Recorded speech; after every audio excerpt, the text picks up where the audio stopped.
দক্ষিণবঙ্গ, উত্তরবঙ্গ। উত্তরবঙ্গের শীতলতা, পাহাড়, জলপাইগুড়ি অঞ্চলে সেখানেও কভারেজ দা কোয়েরি করেছে। আর 42-43 ডিগ্রি টেম্পারেচার জঙ্গলমহল হয়েছে।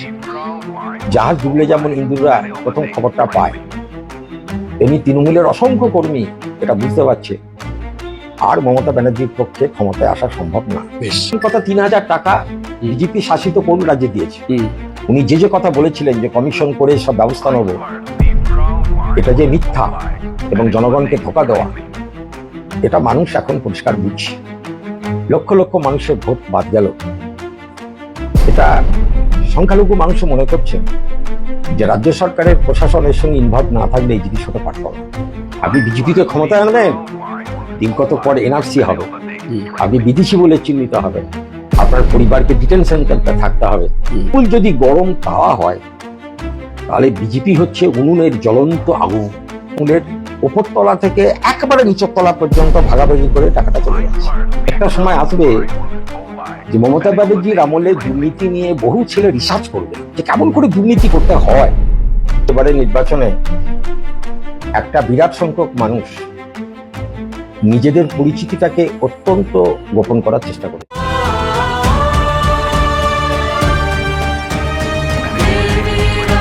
দক্ষিণবঙ্গ, উত্তরবঙ্গ। উত্তরবঙ্গের শীতলতা, পাহাড়, জলপাইগুড়ি অঞ্চলে সেখানেও কভারেজ দা কোয়েরি করেছে।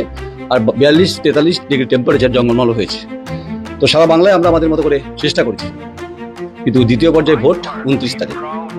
তো আজ 28 তারিখ।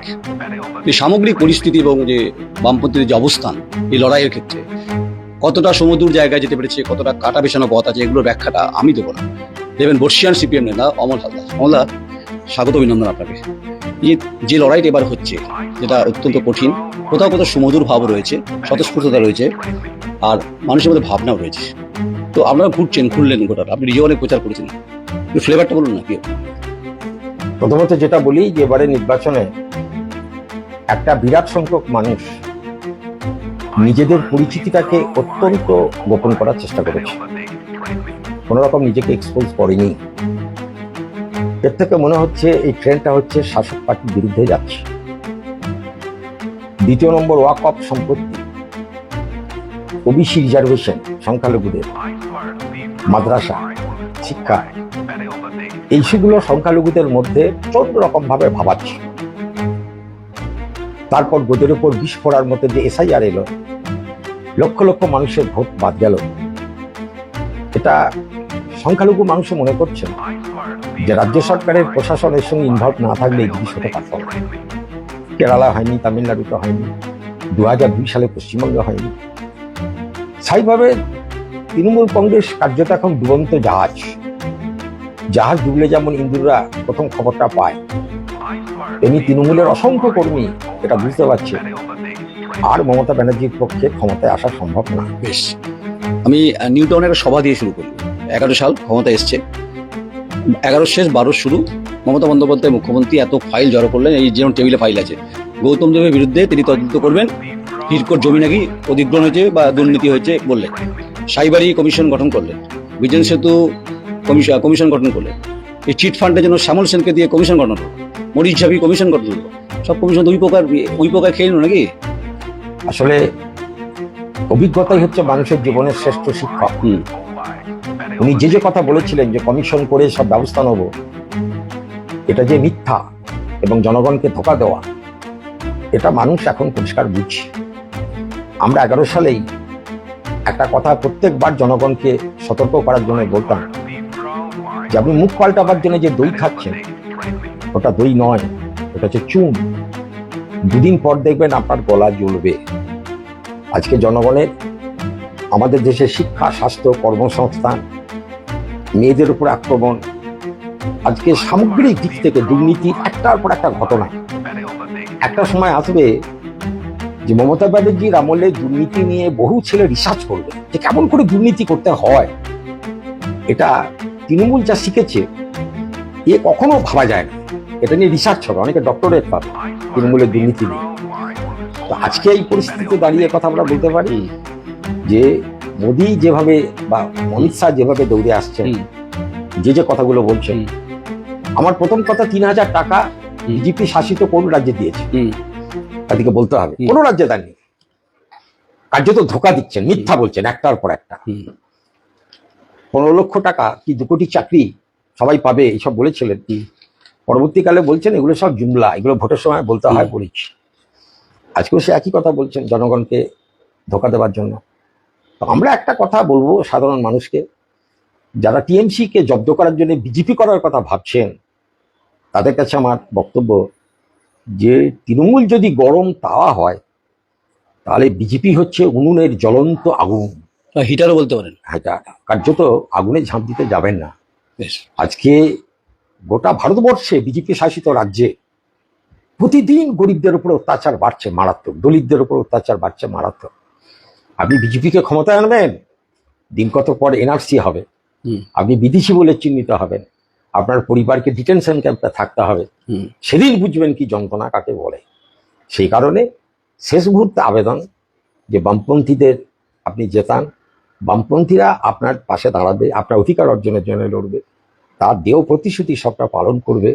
তাই বামপন্থার পুনর্জীবন ছাড়া আপনার জীবনের কোনো নিরাপত্তা নেই, এটা আমরা স্পষ্ট করে বলছি। শেষ মুহূর্তে আবেদনটা দয়া করে আমাদের কথাটা শুনুন, ব্যাস। আচ্ছা, বলছি যে আমি একটা রেলিভেন্ট, আপনি প্রশ্নের উত্তর আপনি ভালো দিতে পারবেন।